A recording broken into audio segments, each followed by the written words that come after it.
Hvis jeg sier vi til nu får jeg dodja, men ver vi godt rest, får jeg være livande gjørdur i andan.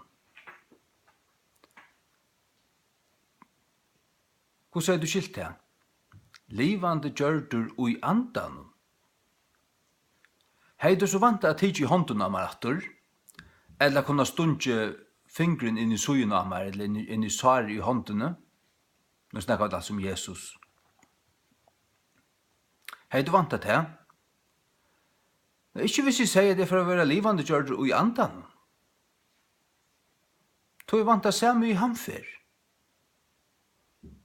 Og i hamfer. Sart du folk så løys at ta det få en av bibel og har haft den og en øld,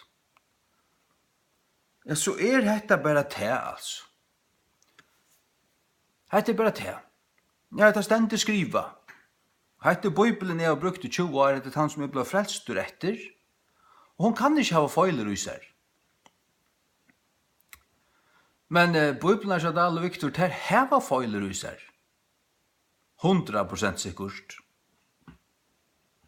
Ja, i mån til reformationsbibelen så har det feiler i seg. I mån til King James så har det feiler i seg. Livande gjørdur i andan. King James sier, quickened by the Spirit. Livande gjørdur av andan. Luther sier, durch die Geist. Utjøknun andan.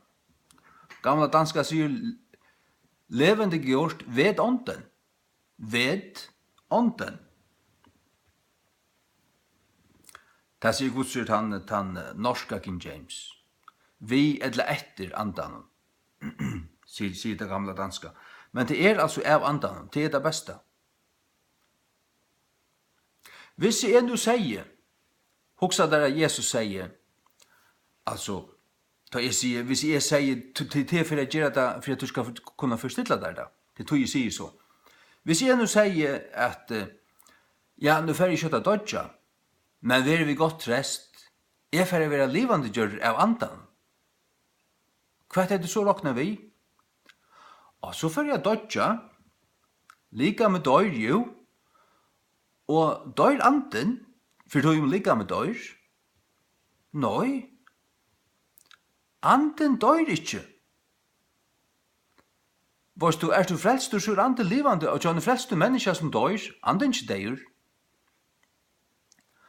Tjåne avfrelst du mennesker som døyr, her anden døyr møtvis gode, men det hever en lufsanda, og det hever en sal, men det krenka, og det koppa høtte. Det ikke frukst, men det her. Og det fyrir så ur menneskene og tar det døyr. Og tar man flest du ferdig altså til himmels. Og tar man fortapt du ferdig deg i helvete. Ta lære Bibelen. Eller tar man avflest du altså. Ja. Sier du, jeg får være livande gjør av andan, så dør lika med. Anden og salen færa så ur, og ta Jesus døy, han fær nyer i paradis. Ta Jesus sier vi ransmann av krossen, sannlig sier til her, og i det skal det være vimmer i paradis, så det samast det som Jesus snakkar om til han tog seg om Rygaman og Lazarus. Tar sau på en annan, det var en jeg ved middeldør, men tar vår av samme plane, hver og hjørnen. Her helvete øremegen, og her var et gømslekammer til de som bor av etter opprørstene. De kunne ikke fra til himmels til at Jesus var ikke deier enn av krossen. Men de gammeltestamentlige høylavo, de riser opp, da Jesus riser opp, gravene åpna oss, de fører inn og sunte seg i hinn høylige stegi. At han opprørste hans her. Og Efesus brev 4 sier til at ta han støy opp til hattar. Og i forløpene vil det også ta som å fære nyer og ta lagre partene av hjørnet. Hva det? Paradis ja, han får så, altså, her som helvete er østen, men han pjøts ikke endelig ferdig over i helvete. Men han sikrer han tok valde av helvete. Så løs at han har kjøpt okkon som vil frelst, han har kjøpt okkon leis fra helvete. Helvete er en rett til okkon. Men Jesus får ikke ned i helvete av pøynast. Han får ned i paradis av vittna for anden som var varvarslo. Og han tok ongan opp ur helvete, visser. Det som er i helvete tek med ongan ut atter. Nei, det var det som var i varvarslo i paradis. Ja. Her som Lazarus var i fengje Abrahams. Til her. Rydgemever, han var i elden. Men tar så hon annan, og det var en jegv. Det er ikke så sånn annan var her oppe og hin her nere. Tar var plant. Tar var samme støye. Samme plane. Men det høyla som var i varvarslo, de fører opp ved Jesus. Det stender i Efesus 4. 6 og 6. Han tok fengaskap til fenga. He took captivity captive. Led captivity captive. Efesus 4.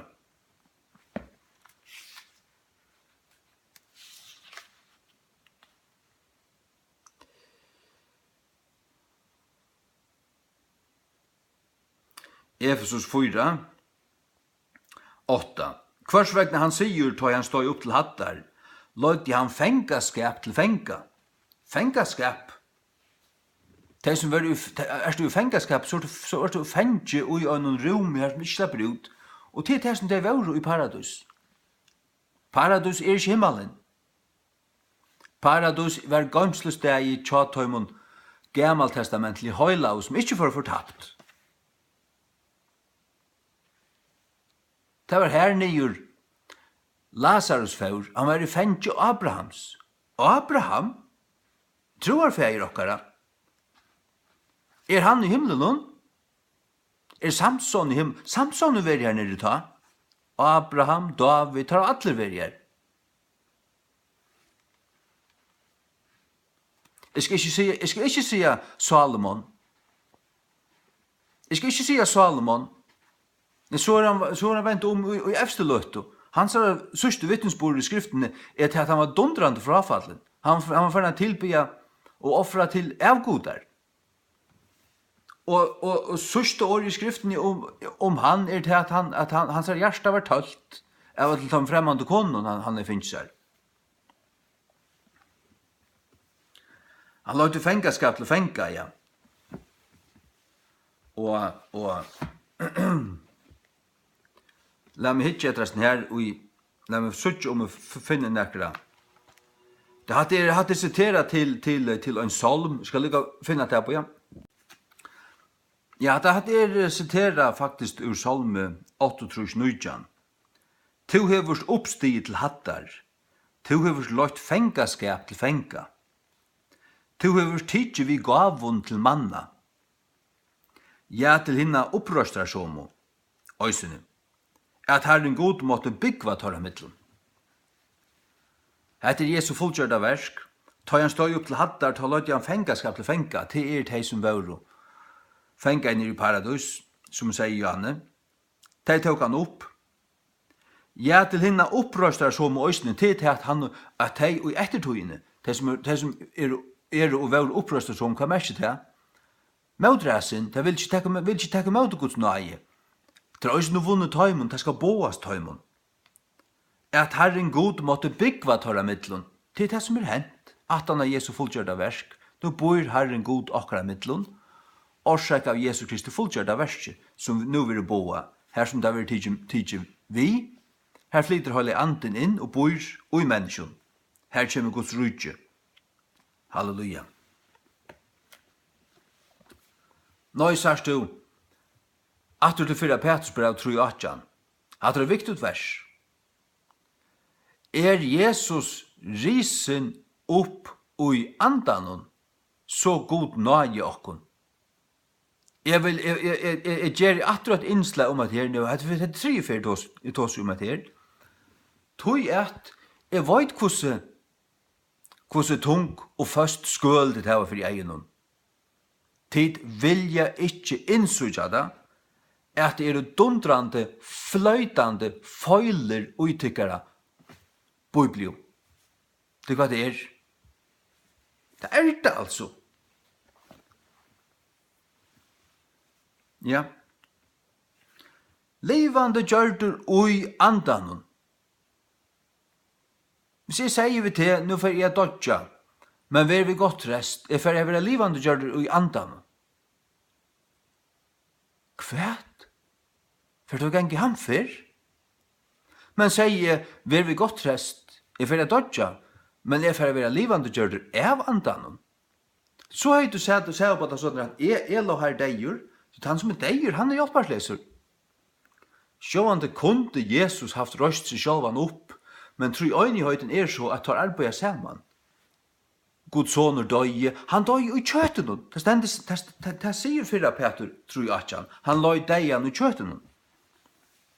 Men var livande gjørdur av andan. Kjøtet lå her, anden døye ikke, salen døye ikke, ta for ur og for nyer i paradis. Og han vittnar for anden som var varvarslu her. Det stender i neste verset. Fyrra Peter tror jeg. Lett å lese 18 og 19. Og i føreske King James. Til at Kristus øysten hever øyna for lije for synder, til altså okkara synder. Hinn rattvise for hinnar euratvise. Hinn rattvise løy for hinnar euratvise, til at han løy for okkara synder. Halleluja. At han måtte føre okkun til Guds. For at han måtte kunne føre okkun til Guds. Verande tidsen av løyvi og i kjøtenen, tidsen av løyvi, dripen og i kjøtenen, kjøtetøye. Men livande gjørdur av andanen. Han var livande gjørdur av andanen. Livande gjørdur av andanen. King James sier quickened. To quicken til a luvga. Heile anden blåste luv. A luvga og livande gjera til det samme. Livande gjørdur av andanen. By the Spirit. This was done by the Spirit. Hetta var gjørst av andanen. Så stendur vers 9, vi kvarjun, by whom, eller by which, øysene, han får og prætika i fyri andanen og i fangsle. Han får vi andanen. Det er ikke samme vi, men vi bruker av. Anden taugan, heile anden, ta han var deigur, anden gav Jesus førløyga, eller gjørd, han gjør det til at Jesus fører nyer ui. Han tok han. Førde han. Før vi honom. Han fører ui andan. Jesu ande er. Ja, vi har sett det nå her fyrir, at Jesu ande er heilig anden. Ande Krist, ande Jesu, ande Fægersins, er heilig anden. Vi kvarjun han òsne fyrir og prætika i fyrir andunnen og i fangsle. Ja, han prætika i fyrir andunnen og i fangsle. Det gjør han altså. Ja. Og ta han røys opp, så tok han altså fengaskap til fenga. Kvarje teg var om det var, og kvarje var etter, kvar ikke reis opp. Ja, det vet jeg ikke. Men vi leser til dømes i Hebreabraun 11, hver jo får gauan vittnesbord for sina trygg, til Abraham, Samson, Jefta og Rahab, Sara og annor vi. Vi kan råkna vi suttja til himmelen. Legg merke til at i Hebreabraun 11 er ikke nevnt om Salomon. Ikke et år. Ikke Salomon. Nei. Du sars hvordan det enda i sjånen. Jeg vant ikke så Salomon i himmelen. Jeg vant han støyger i helvete.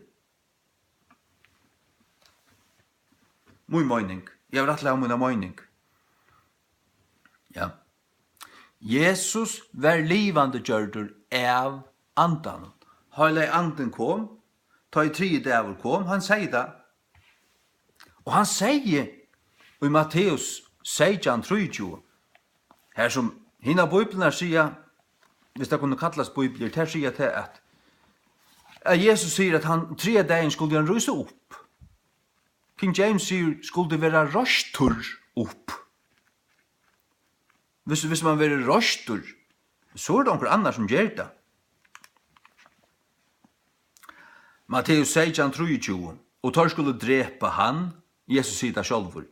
Og hinn 3 dagen skal han være røstur atter.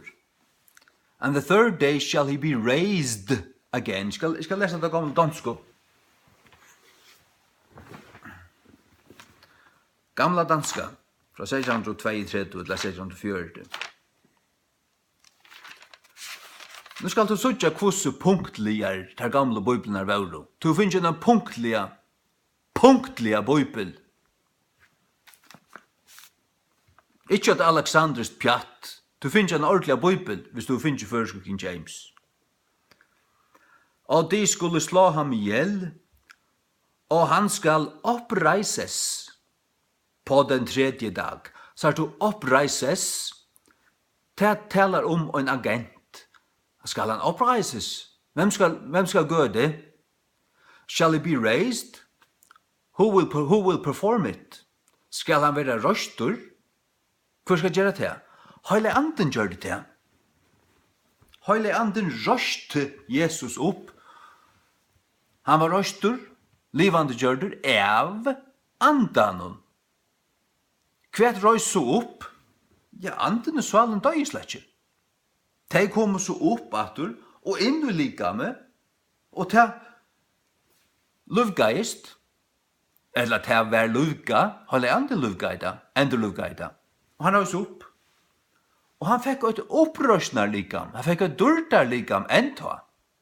Togstendet at han var livande gjørdur. Altså han fikk liv uise mer enn hva han hei egentlig. Så løsner at han kan omgang til dødja atter. Og det er det samme som vi kommer få. Vi kommer at være ombrøtt hvis vi lever inntil Jesus kommer atter. Vi skulle være ombrøtt. 4 Korint 15, 2,5. Vi skulle være ombrøtt. Og gjennom egna prakter, det er det samme som borsrykingen. Det skal gjøre en lover og til vorst. Og herrens rød skal gjøre. Og vi skal være ombrøtt. Det deilige skal klæst i avdeilig løyga. Det er det som var hent her ved Jesus. Ja. Halleluja. Ja. Og han er altså god kommende kjøtt. Han er andre personer i 3 øynehøydene. Og han hever en rævelja dult. Han skøyner i himmelen. Jeg har hørt nekva vittnesbordar fra folk som har vært ved deg og alt det der ferdig til himmel. Og så sier de at de er her ønklere og lov. Og så knapt så sier de, han kommer. Og så sier de bare akkurat som saulen at vårt. Og så er det, og vi hittar det i Jesu anlitt, så er det bare, altså, en rævelig dård. Du tåler ikke hittar i ansiktet i honom. Du først nyer, og du bliktast. Altså du først ærefrykt. Ja. Halleluja. Og vi skulle få østene dård, altså det vil si det vil så i vannære, og det ryser opp i dård, 4 Korint 15. Og stjøtna ber av stjøtna i dård, Einer dård saulærinnar, og andre dård mannans, og så videre. Han tog seg her om opprøstene. Det vil så i vannære, og det må dodja, og så ryser det opp at. Halleluja. Vi skulle østene være rost. Og hitja vi etter 17 Korint 2:14, så er østene gældig her. Altså, så er en ekstremt viktig ting Altså, jeg må spyrja til kun tryggvand i førjen, særlig til kun eldre, til som har prætika året og gjort manna minne. Her har det haft klaffar for egene. Jeg hørte jo om omkring baptista prætikumann her aloi, han sier, han hei tøtt for engsttalande prætikumann som brukte King James, og han var ikke akkurat det samme som Victor sa Bibel. Altså, man bare ristar vi egene. Kanskje det til at jeg har hukt så nekko på at her, og samanbor, altså her det tusen av vissa måneder. Vesentlig måneder. Det så slett ikke det samme.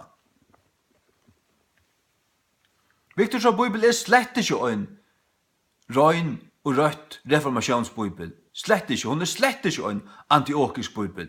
Det en blandingur. Jeg husker om det. Hva du sagt her? En veldig nåttre. Her bare 5% rottegift. Vil ikke etta det? Lukta her, jeg har kost alt mulig krydd, og hega sausen, hega sleksjad, skal du ikke, ikke svenkur? 5% rottegift, det vil ikke etta. Det vil ikke suttja. Ja, hva sier du som heter her? Her bare 2,5% rottegift. 2,5%? Kom for det her. Hetta klarar du. Du har sagt, jeg skal hava ordentlig mat, eller anki. Jeg skal ikke hava det her.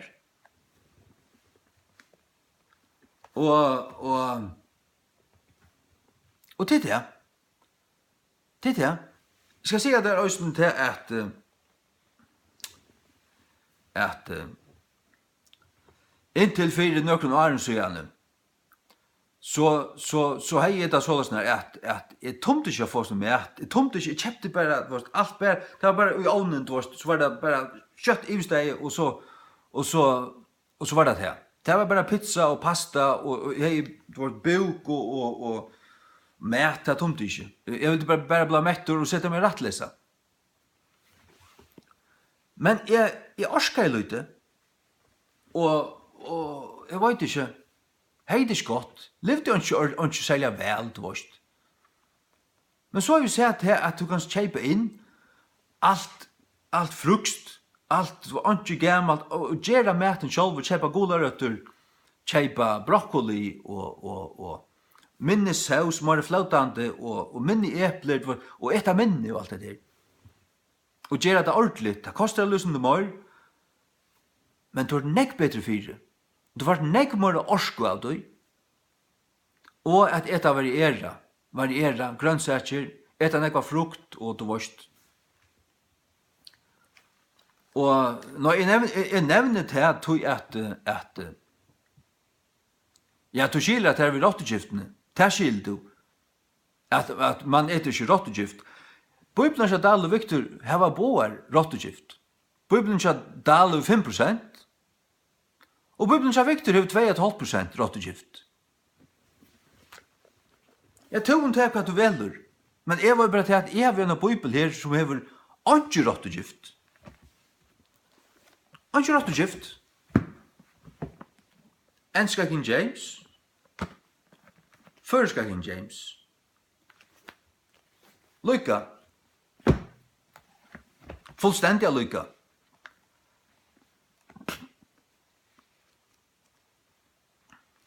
Til dømes at her skal være røster. Båar hina bøybna sier, skal han rysa. Rysa.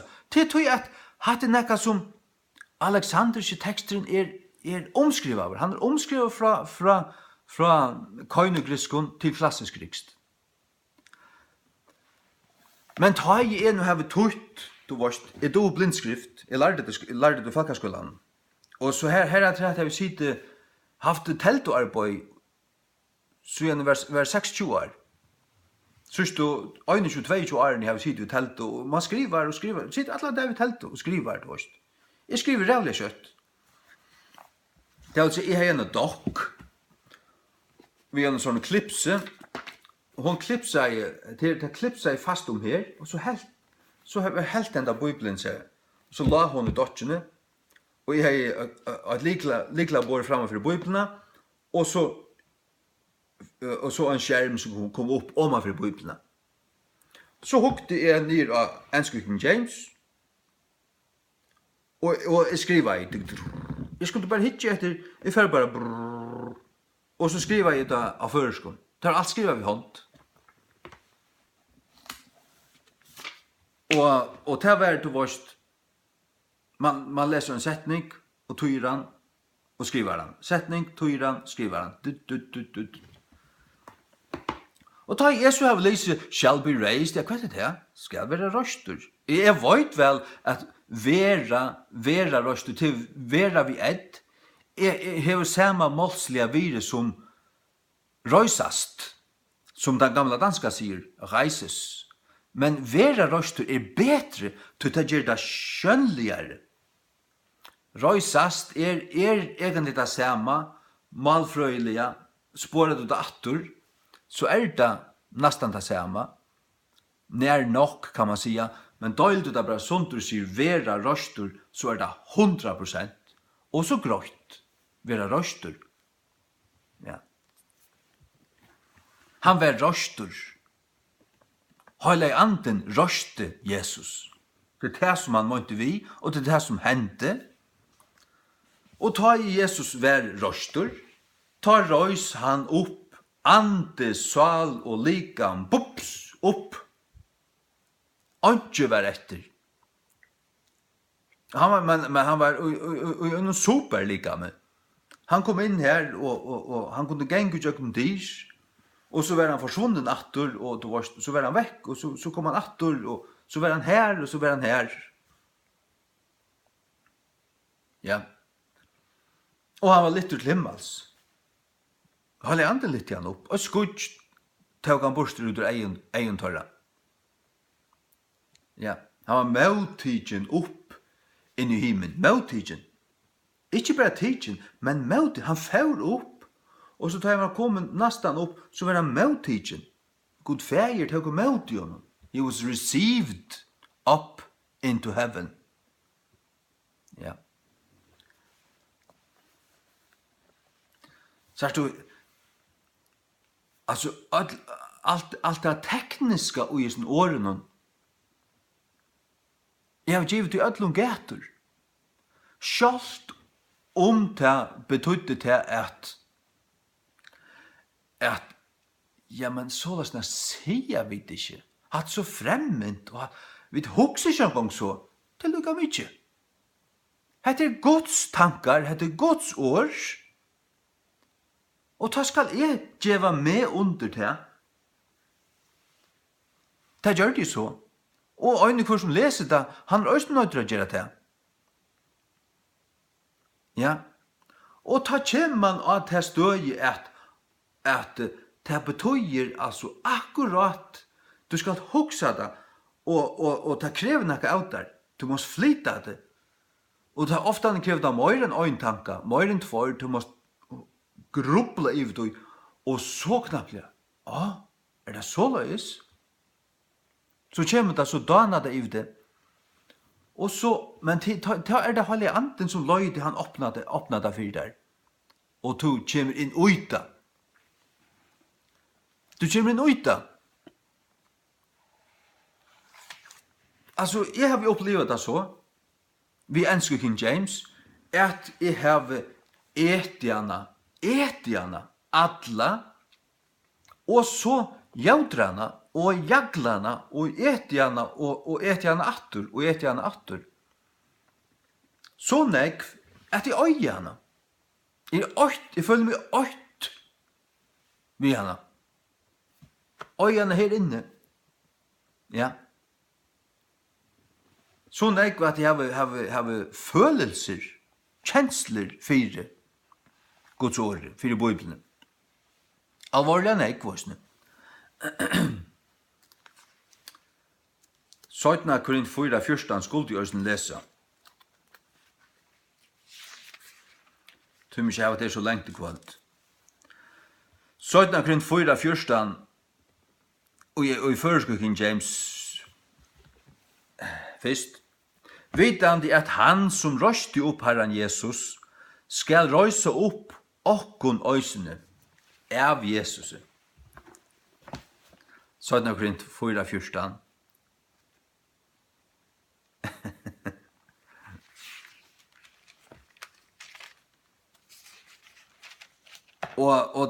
Og til så, jeg tar ikke så sint og i falske. Og jeg er så ilt, og jeg orsker ikke at trygglast vi folk, som ser hagri upp på det føreska, det malsliga.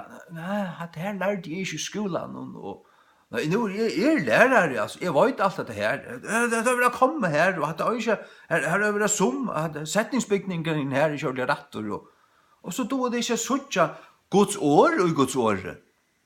Det er då ikke sutt, og då ikke skilja det teologiska. Hva er det rette, og hva er fullkomlig vrekbarst. Det suttja det slett ikke. Nei, hendan skriva av gauen føreskon, og den her føreskon James, vi får først ikke høtt til hele på henne. Det er det var slett ikke prøva. Og det lett ikke uita. Det orska det slett ikke.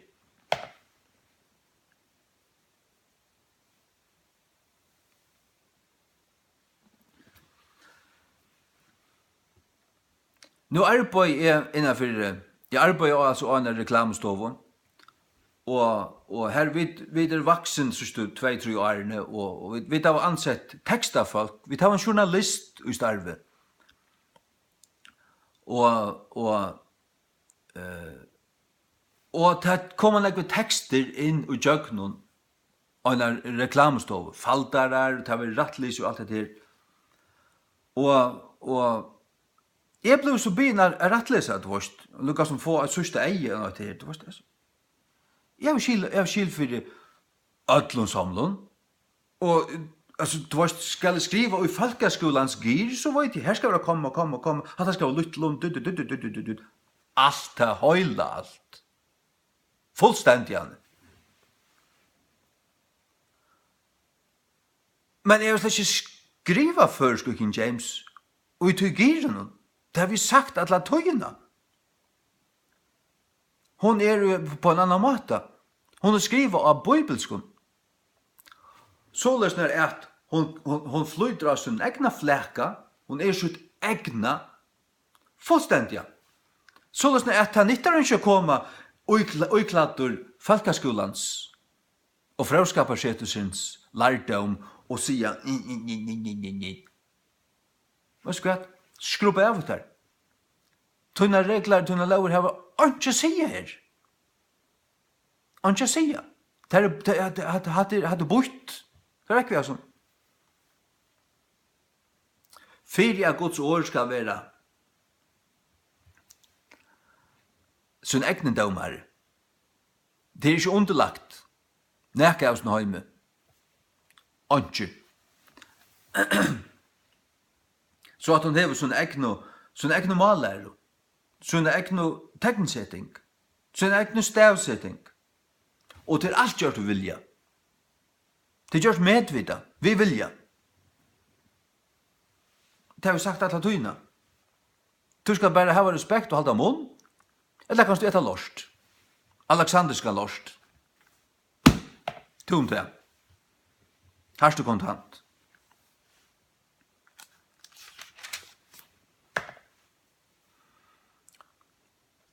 Enska King James, 2 Corinthians 4:14, knowing that he which raised up the Lord Jesus shall raise up us also by Jesus.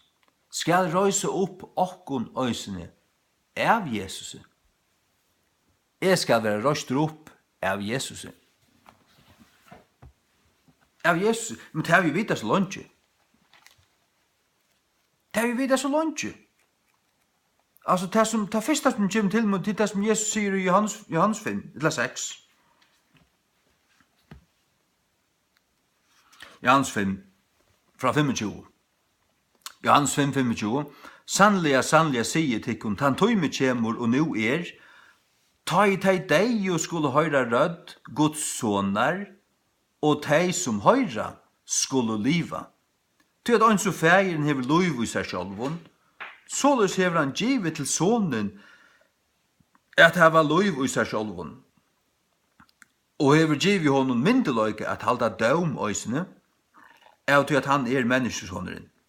Undrest ikkje å hetta til at han tøyme kjemur, og i kvarjon ødl, som i grøvunnen, skulle høyra rødt hansara. Han kommer vet ikke ødl opp.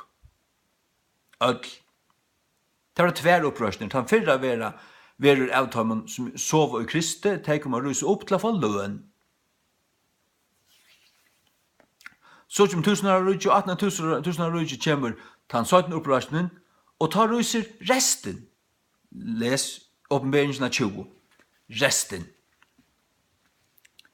Det var tver opprørsning. Og bortrøsningen var ikke for en 18 av første opprørsning. Og første opprørsning bønt at han av Jesu kom. Han kommer nyer, og så vil opprørsningen, og i fylke at hun bortrøsningen.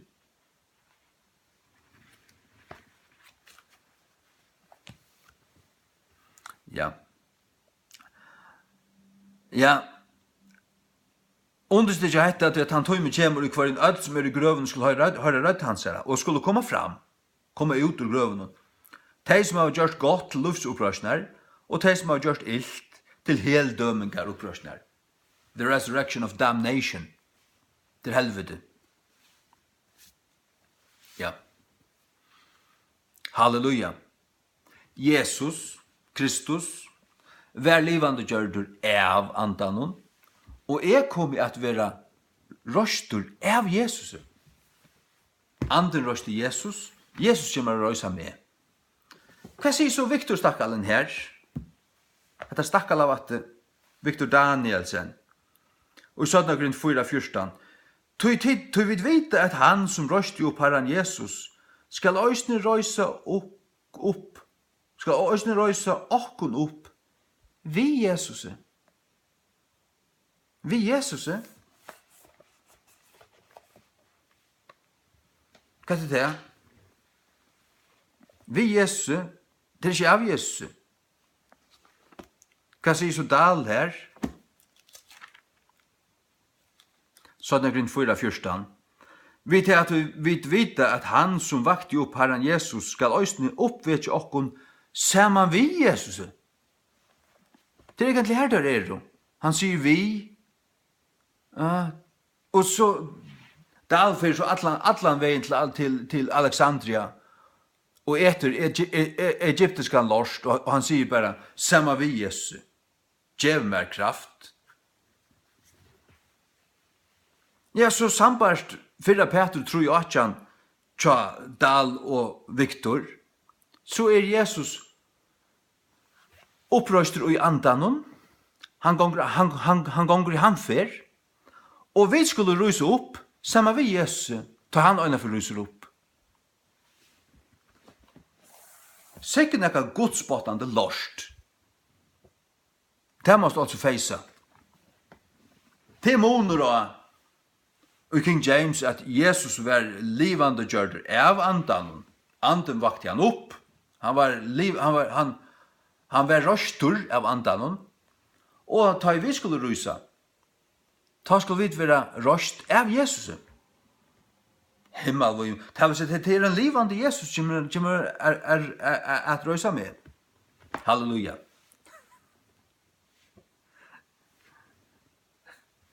Ja. Nå, så jeg bruker jo sin her en taktikk. Jeg bruker av halve en frekløyga, og det egentlig kærløyga ut. Det er ånga respekt. Jeg har ånga respekt for satanisk lorste. Jeg har ånga respekt for nøkron satans perversjonen av tvåen bibelen, som tuttar etter grunnleggende, etter perverteria teksten til Vestgård og Horst, som tar kommer vi, og som egentlig den samme OBS og NES og alt det der, det byrger her, og det egentlig, det bygges da Vatikanus, Sinaiticus og Alexandrinus. Det de 3 handritten her. Korrupt Alexandrisk handrit. Og så regner som jeg snakk, her løyden der blande på i, ja, 2,5% rottegift. Altså, du etter det, Men så vel gagnest her. Du vil sjukur, du vil ikke stersker. Og jeg sier akkurat som at så jeg begynner å lese King James, så jeg 2006-6, det vil gjøre meg stål i ryggen. Det vil gjøre meg sterskere. På en helt annan måte.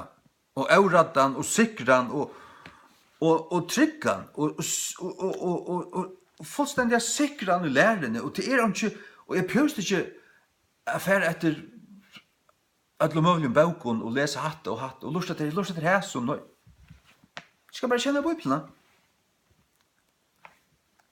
Og det ikke det, altså, man har jo som å snakke, det var interessant, altså, hvordan man da nå være, altså, bort fra Lars Grikst, bort fra Lars til Breist, kanskje man ta hei vita. Ta hei vita? Jeg har vi alt her. Jeg har vi alt i bøtjen her. Pusla ikke Lars Grikst og Breist. Jeg har vi alt i bøtjen her. Ut i ensko. Og jeg har tøyt henne så loika, at hun bare fullstendig loika, som hun spekler, altså. Akkurat det samme. At han først sier akkurat det samme som han ønsker. Ja. Og da jeg setter meg ned i stålen her og leser ut i første King James, så jeg innvendig fullstendig tryggur og sikker, du vet, vi til at hette det som hette det som det sier, og her ikke møyr, ikke minne, og du vet, hatt av det. Ja. Så sånn at fullstendig viser ut i min hjerte, at jeg hever Guds fullkomne år.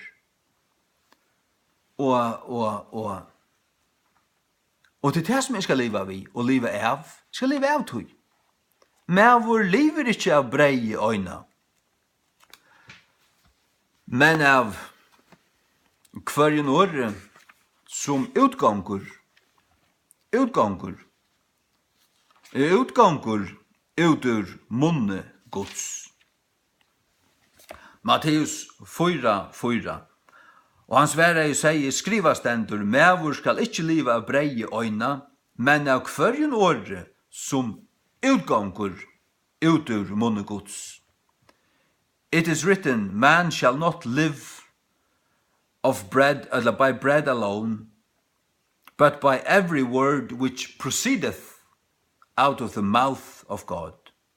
Hverjen åre som utganger ut ur munne Guds. Gjør så vel. Det var også som jeg skal fortelle, som jeg spekulerer om at det det jeg så seg, hva jeg skulle fortelle. Altså. Det var en opplevelse i Heie i 2011 i Soria. Blagkross-kaféene, her som en vindriken opplåst ur pinse stod blabrei. Og det var til røyna satanist skvaldur ur byrjan til enda. Båskaperen var grunnleggjande til han, da nevnte han trutja ferier, at Jesus var skaptur. Og han brukte Bibelen Shadal, og han siterer i år 2008, han leste han kapitlen ur her, og at han skapte meg som sitt første versk i forum. Og han sier da, trutja ferier, at Jesus var skaptur. Jesus var skaptur. Og så snakker han bare om sånn elskande feir, og så han snakker vi god, og hørte god om morgenen, og så herligt liv vær. Men en dundrande falsklærere. Og jeg visste at det var fløytande falsklærer. Og jeg var kommet her sammen med øren falkon, vi skulle synge og krøret. Og utemot i endan av oss her sataniske talene tja honom, så for hjertet kommer opp av doka. altså vi kraft. Og kommer så et iver med, som kommer iver med først. Ta han lever, så røyser du deg opp og sier sannløygan. At det skal paven dansmysla på standa. Iver med deg kropp. Jeg gjør det så. Selv som han sier amen, så røyster jeg meg opp og sier at det var satanisk falslære, alt som at det var. Jesus ikke skaptur, han god, han evig god. Andre personer tror i øynehøydene. Og så siterer jeg første tro i versene i Johannes. Og det som jeg har hukset om det, til at 18 år kom 2 eller 3 av hans herre, fjeppar, eller hva man skal si, vihalsmånen. Og pura svækje vi med. Ta vel lykka vi, ta vil du slå med oss. Altså, det var 8-4 på en 18 år. 8-4 her. Lagerskaféen i havn. Og tar det forsvær vær, ja, men hatt det stendt skriva. Han sitter, du vet at han har bare siteret Guds ord, og her, ja, men det stod, du vet, og så har vi også om det, ja, nemlig, ta i du hever en bøybel her som det stendt skriva. Og en mever røyser seg opp og sier at det er falsklære. Så strøy og myndeløygan, det er et innanhuses strøy. Så det tar kom, her trutcher som kom etter meg, tar det falt seg fullstendig utan kaus, utan enkar, utan kompass. Men varst du, sannløsene tann at meveren prætika i ur en falskare bøybel. Bøybelen til Jakob Dahl en falsk bøybel.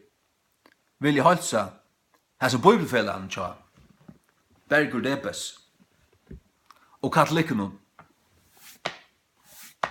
Bøybelfellene til Bergur Debes og katolikken. At det Alexanders lost.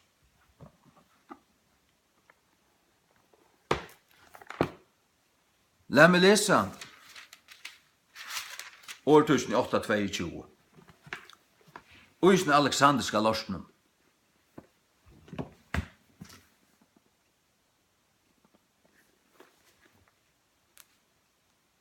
Siden jeg var 15 år har vi jekket til Bibeltøyma i misjonshusen. Vi satt rundt om et størst bord, ofte 15-20 folk, alle eldre satt her. Og jeg ble opplært av de eldre. Jeg gikk her hvert mykekveld i 8 år. Fra til jeg var 15 til jeg var 23. Og jeg minnes at det ble sagt, vi fører i kjøkkenen, vi tok en kapittel 4 og annan etter, kjøkken alle bøyplene. Da det var årtusen i 8, da var det sagt, ja, hesen kapitlen om Jesus. Men man er årblindur, det som jeg har sagt, man er årblindur, man har haft skolefri egene, man kan kanskje blindur vilja, jeg vet ikke. Det her stender i vers 22. Herren skapa i meg som sitt fyrsta versk i forhånd, og Herren han gjør det nekka anna.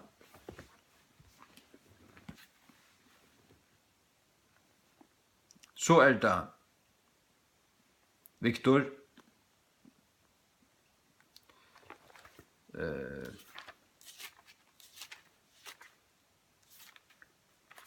år 2008, 22. Me skapte Herren som sitt fyrsta versk i forhånd. Da sier jeg skapte. Men så det et problem. Det så en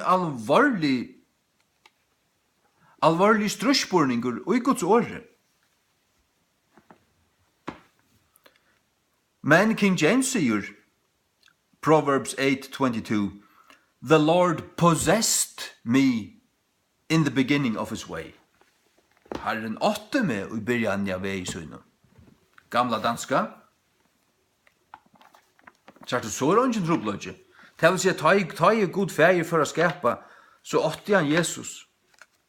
Han var langt tjånen. Ingen trubløgje. Og sjål man det til Guds år, så er det til helt vattnet.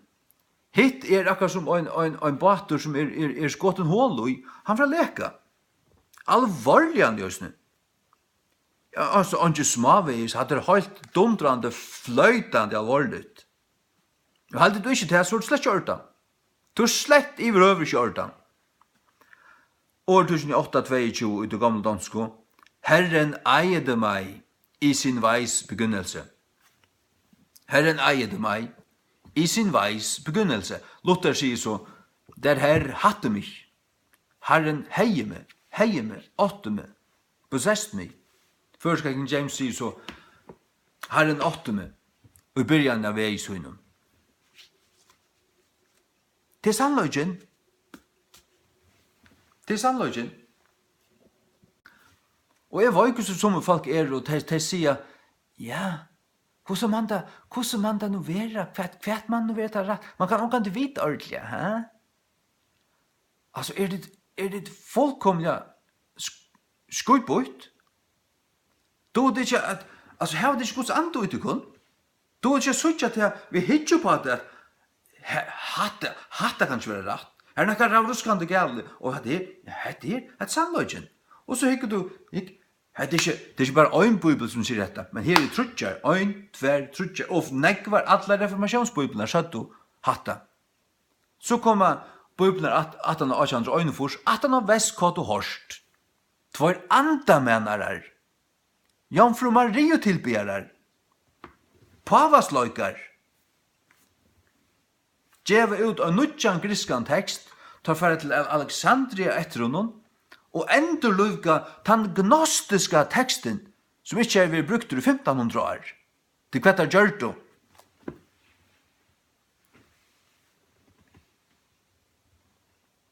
Til helvetes vi lorstenum. Kvarskje meir etla minne. Må bøyblene til Dal og Viktor brenna og i høyta hole helvete. Der er du ikke Guds år. Der skal det standa vi inntil mun dodjande det. Der er du tver helvetes perversjoner av Guds år.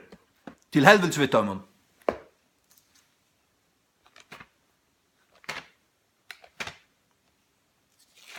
Og det sier jeg til at de elsker Guds ord, og til at de elsker Gud, og til at de elsker hans av folk. Og til som sier til, slapp av med over, du er slett ikke ordan. Du er omgang Guds øta, du fløyter av Guds ord, og du kjenner ikke kærløyga. Du vet ikke hva kærløyga er for nekka.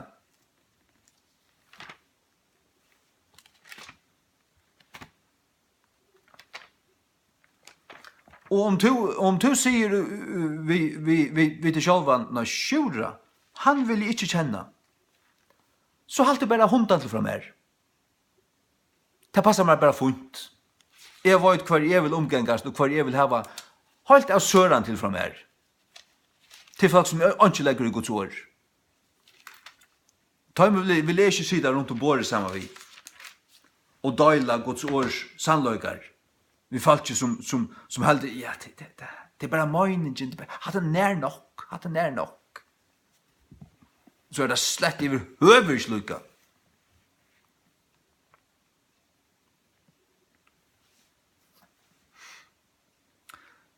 Mika 5.2. La meg bare teka til, jeg har det stått, men dette er ikke stått. Jeg tror slett ikke det stått. Mika 5.2. Vi tar så altså om lærerne om Jesus. Kristologi. Det er det som vi tar så om. Det er konfer og til Alexandriska Lorste, tja Viktor Danielsen, stånaren av Babsonen i Färjön. Mika 5.8. Men to Betlehem Efrata, som så lydde hevra tøya, til å være mellom 1000 juda, Ur ter skal ein genga mer ut, som skal være høvding i Israel. So far, so good. Opprone hansara ur forun, fra forstujar døvun.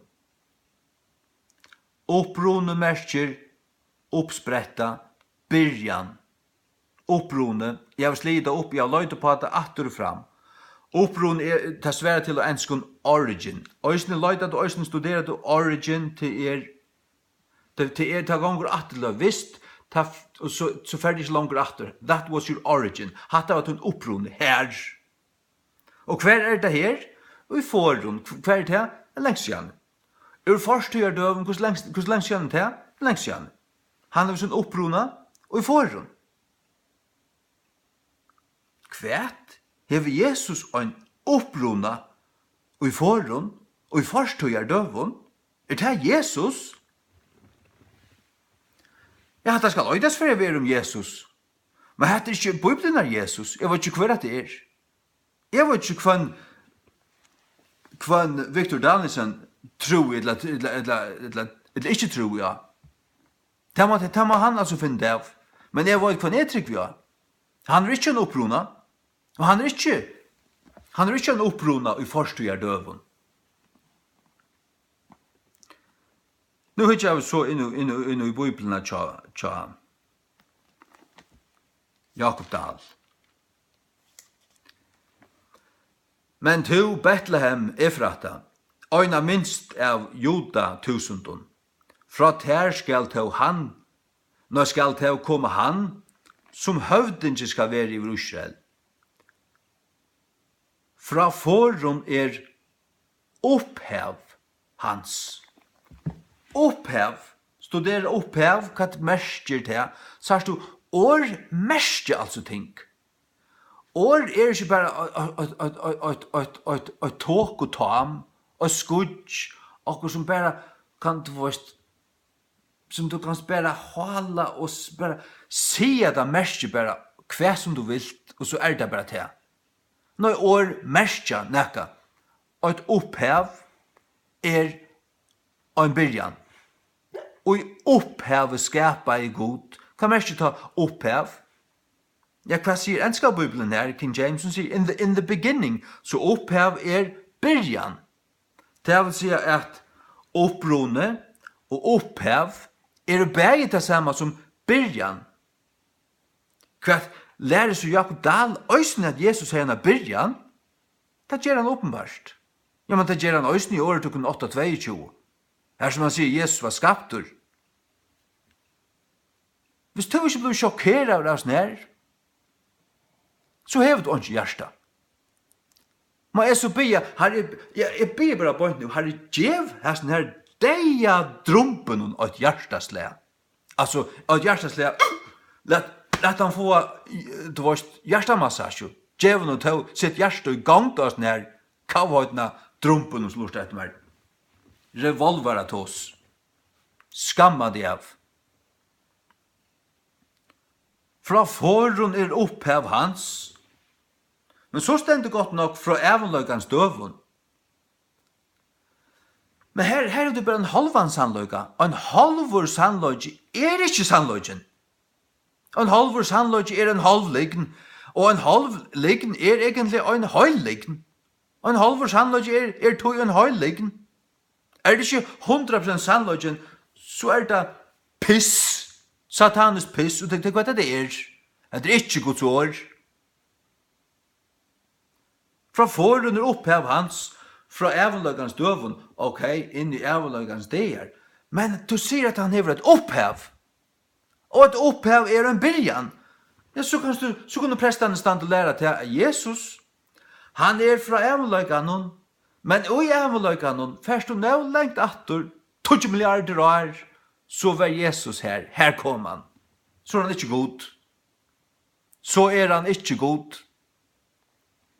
Så kjenner de ikke ta kristne og lærerne om god. Og troar jottanar som har vært gjort der, holdt fra kristne i av, om god. At han ikke tror ikke god der, men han en god, men tror ikke personer og at tøyr atler lykka neif god, lykka avgir. Det var grunder for hvor troar jottane ble gjort der. Det var til at sannløgjen var høttur. Sannløgjen var høttur av falslæro. Og hver Dal og Viktor Vauro, det har vi ikke annet for, til mer fløy flikvann dukka fort. Jeg tror jeg leser tåra bøyblier. Tåra bøyblier vittne oppi tåra anlid, at han visste ikke hva det gjør du. Tar då åpenbart ikke at skilja år, at ett år hever av og sånn tøytning. Det ikke bare, ja, men nu det setningene kommet her, la det komme rettleset her, og få omkring som dår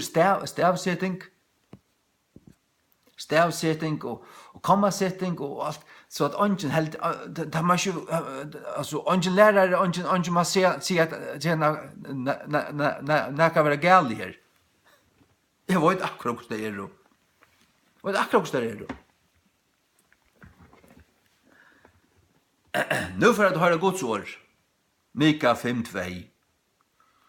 But thou Bethlehem Ephratah, though thou be little among the thousands of Judah, yet out of thee shall he come forth unto me, that is to be ruler in Israel, whose goings forth have been from of old, from everlasting, whose goings forth, to go forth, til å fære av sted, til å legge sted, eller fære ut, eller fære fram. Whose goings forth have been from of old, hvers utfæringar hava vært fra ur forun, så stendet komma her, fra evutverande.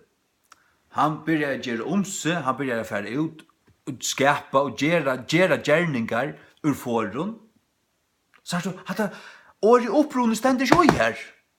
Det stender ikke her. I stedet for opprunnet stender goings forth, ta byrjar han gjøre omse.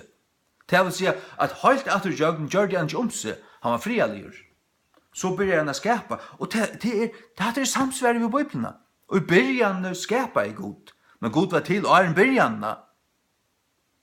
Han har alltid vært. Og god soner over oss alt tog være. Han har ikke skaptur, han har ånga byrjan og ångan enda. Whose goings forth have been from of old, from everlasting. Det vil si from everlasting er en spesifisering, en utgrøyning av of old. Sørst du? Hatta skal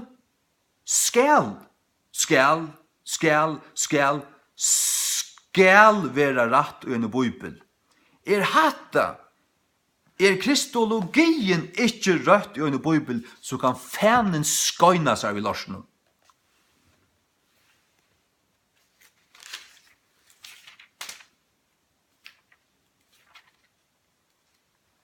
Og det har vi gav av samvisk, vil jeg si. Det godsøtt jeg sier til.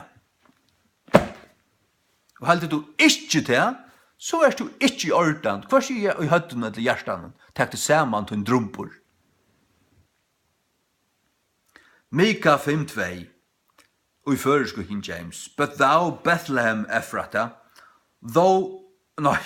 jeg leser, men tu Bethlehem Ephratah, tau at tu vere til lytil mittlen tusendir juta, tau utur ter skal han komma fram i fyrir mer, som øyr at vera stjøtnari i Israel. Hvers færingar fram hava vere fra urforun, fra evutverande. Og så sier jeg at han ljauar så snedot i ångan de horsnekkas året. Varst du kvui? Til du ångan de horskots år. Og du spotta det, og i fagkunno, og du vil ikke engang hitje på det, eller hokse om det, og du vil halda fast vid tunna Alexandrisko skræpo, ja, så er du skræpa. Jeg gjev du så bare opp til tunna skræpo. Forskolda i kavrotne skræpejølvingur du erst. Hva sier så den gamla danska? Skræpejølvingur, hva du erst? Baptista, funpussavur, putravur skræpejølvingur. Jeg har ånga respekt. Ånga respekt. Og man flikvanlig om ikke hva til talt om meg. Jeg legger ikke ut det. Jeg har da funnet ved at jeg talte om å være rævlig igjen. For jeg har sagt det kun sannløyden. Den gamla danska sier, «Og du, Bethlehem, Efrata, du liten at være blant jode tusende, av deg skal meg en utgåe, til at være en hersker i Israel, og hans utgang fra fordom, fra evigheters dage. Hans utgang, hans utgångt, det ikke opprunnet, det ikke opphev, ja, det utgångt. Hvis du har en utgångt, så er det bare helt det inne inntil ta. Det det samme som goings forth. He went forth. Han får ut, eller han leier sted. Han får fram til det samme som han får ut. Han får fram og gøyler, han får fram til å se ut av sted, eller ikke sted. Hvis hans utgang, sier du? Hesa bor. Der sier opprunne og opphev. Der sier Jesus skaptur. Der sier Jesus røys opp oi andanon. Der sier vi skulle være røst opp sammen vi Jesus. Hatt det var fennans bøyblir til halda fast vi. Og legg dem ikke ut der, så det er ikke sint ut der. Så du fotler i Alexanderskare skrepo. Og legg dem ikke kjenne det. Helt du fast ved det, så vil jeg ikke kjenne det. Det er så vel. Jeg har funnet fram min første Jakob Dahls bøybel. Disse bøybelene har brukt i 21 år. Jagleende jøkken fra til jeg var 15 år til jeg var 6-32. Jeg har tver Dahls bøybler annars.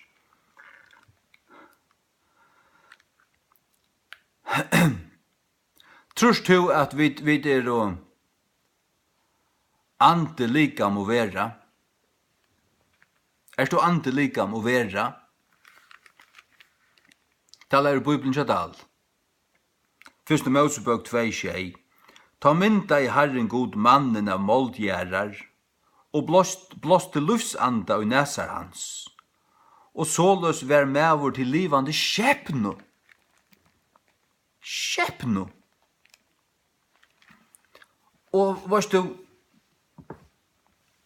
moderne perversioner, enskar og danskar og også uslenskar, alt. Det er fer til å dreie alla mulige veier. Folk som slett ikke innallig i Guds ord, folk som slett ikke kjenner Guds ord fast vitta, og meler alt til en ellebida. Vi jo ikke ande og likam og vera. Vi likam, sal og ande. Ande, sal og likam.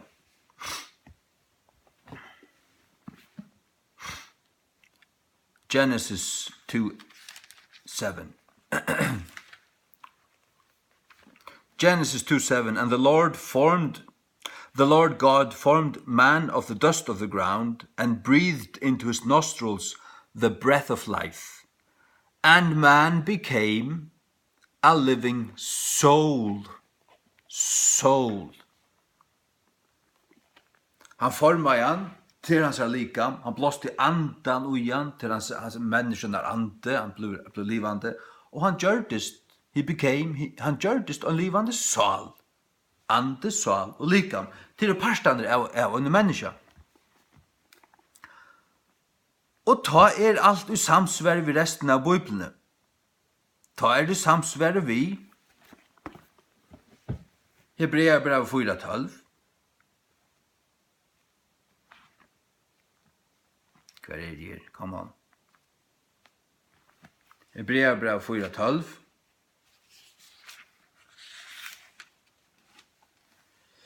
Ty Guds år livande og måttmykje, og kvassare enn ekka tvojaja svør, gætandi enda til skiljingsna sundur av sal og anda, og av lionum og merke. Sørst du, Guds år fyrir inn i alt i menneskene. Sal, ande og lirmerk. Lirmerk likame, sal og ande. Tar du ikke parstander her? Det klart at det som vi ikke ande, likam og vera. Vi omgar sal. Gjev mer kraft, Jakob Dahl. Tog tosshødd.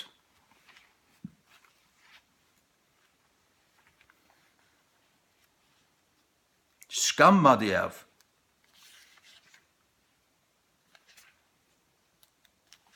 Lett ikke kjøtt øynene snappet ut da. Ja, men mæveren deir, ja. Veran deir er han døye. Fyrra Thessalonikerbrev 5:23. Og sjálvaste god friarins halgetikkun heilvegis. Og jeg bygge god at heilu tykkar ande og sal og likam. Vere varvått avlastande til komu vårs Herra Jesu Kristus. Ande, sal og likam. Ja. Så står et år hever tutning. Og tar man tog i Bibeln, så skal man hava alla Bibelna fyrir eia. Det var det som tar gjørt, så fyrir tog om et år kan todjast ivi til, det kan og i omkring fyrir mer ikke hatt òsne, så er det ikke sikkert at det er ratta å bruka. Og jeg som fyrir noen slett ikke. Nå så vet jeg at jeg tar fylgja Septuaginta og til mølen øren lorste. Ta i god til varva sitt år av hebraiskun og i Ben Chaim teksten, Masoretska teksten, Genesis 2:6 i førske King James, og Herren god mynda i mann av støvegjerarinar, og anda i inn i hans nesar lusandan, og mevur gjørtist ein livande sal. Her er det også finnes Guds år, gjør så vel, og i førske King James. Alt annet er skræpa. Det er ikke bare min mening, det er så. Nå varst du da, gjør så vel. Grunnleggjande, forklara meg sintur. Så du, jeg har sagt det så ofte, det er tver bibli vårt du. Den antiokiska, som er den røyna, ratta, og så den alexandriska, som er den sataniska perversionen. Det er hon som ble endurluvka i 1841 av tvøymon. Månen, Westcott og Horst, en biskopur og en lærte med av Church of England, tar gjørt og nudjan griskan tekst. Som så alt dette lærte patche tog vi som en autoritet, og tar vreka av textus receptus, som tar hadde brukt under reformasjonene, alle reformationsbibler gjør det etter textus receptus, og til røyna masoretska teksten, Gamla testamentet. Så det er Bibelen. Det er Bibelen. Men så er det at man, så langt man ikke vet, så er det en grunn, så varst du ikke. Altså, jeg visste ikke at disse tingene før det året jeg opp for meg i 2006, da jeg leste tver bøker til Gail Riplinger. Ta åpnast egen, og min egen var omgang til lette natter, altså. Jeg sa det så klart. Og så har vi ångarspekt her for hver Bibelen Kjadal eller Victor. Altså ångar. Men inntil ta så visste jeg ikke. Så var dette i Bibelen for meg, og jeg leser henne, og jeg fikk akkurat ljøs ångransannløyga ur henne. Men ta man så ser, hatt perversioner som satan av norske. Og hette Guds ord, alt er perfekt. Hikk, hatta kan bytas for tjej, hatta kan bytas for tjej, bytas for tjej, bytas for tjej, bytas for tjej, bytas for tjej, alt for tjej, alla min jöknum. Her, 6. Hatt er antikrists bibel. Bibelen Kjadal er antikrists bibel. Og Victor sa hon er så 2,5% rottegift. Dahl sa 5% rottegift, Victor sa 2,5% rottegift. Et tuta hvis du vil, et ikke ein bita fra der.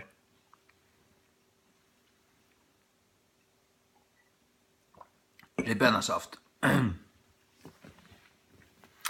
Så du, ta i nu Bibelen kommet. Var du Bibelen for mer siden 2006 har vært King James. 100%.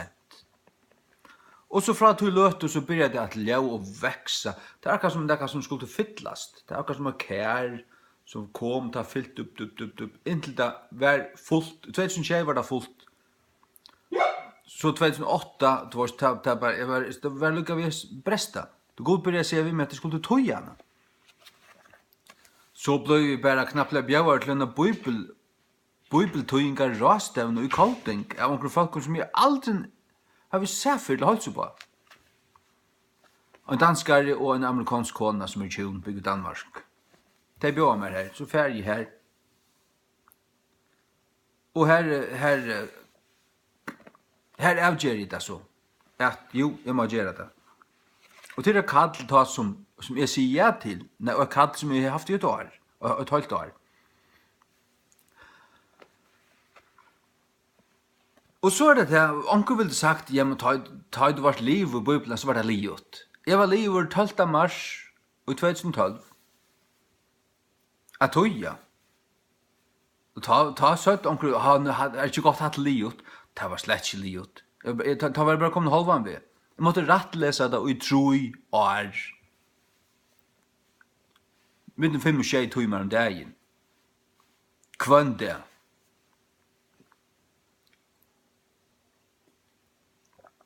Heldig at det bare spil. Heldig at jeg har gjort et stortleikar. Og for min part, jeg ståler ikke på en menneske jeg gjør at gjøre det for meg. Ståler bare på meg sjølvan. Det kan du si om hva du vil. Jeg leser ikke hva du heldur. Jeg var bare til at for min part, så skal jeg ha en bibel her som jeg vet hvert år det leser jo i her. Hver en setning, hver alt hatta. Det er ikke spurninger, hatta nu så? Nå hatt er så. Jeg har tøyt dette. Jeg har rattlista sejan, eller til våre rattlista sejan fyrir jeg selv ganske fyrstandig. Ja.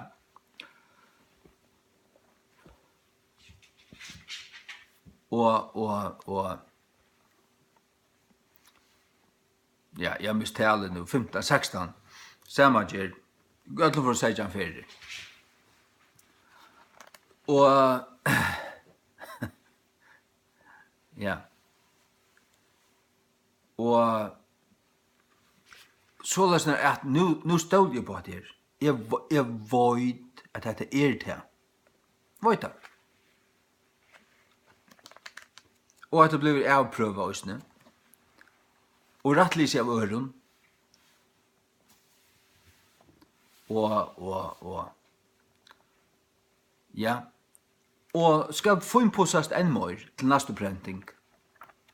Til Luitia kom etter feiler rævliga feir, så kan täljas det håndene. Men til finpussingar så det klinkar bättre.